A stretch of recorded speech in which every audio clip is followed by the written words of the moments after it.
Industry is facing a globalization with tariffs all over the world.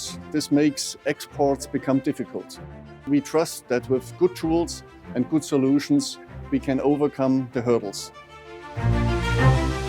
My name is Gerhard Knienieder. I'm Managing Director of EMUGE-FRANKEN Group, which is based in Germany. We have globally around 2,000 people in various subsidiaries and manufacturing places.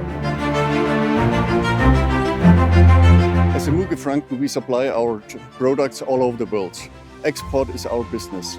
With the huge markets in the US, in China, and India became one of the most promising for the future. That's why we are here with our manufacturing site.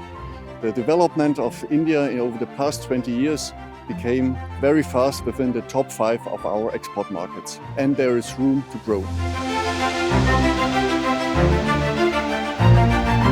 India is the largest manufacturing place outside Germany, and that's for purpose, because we see India as a growing and successful market.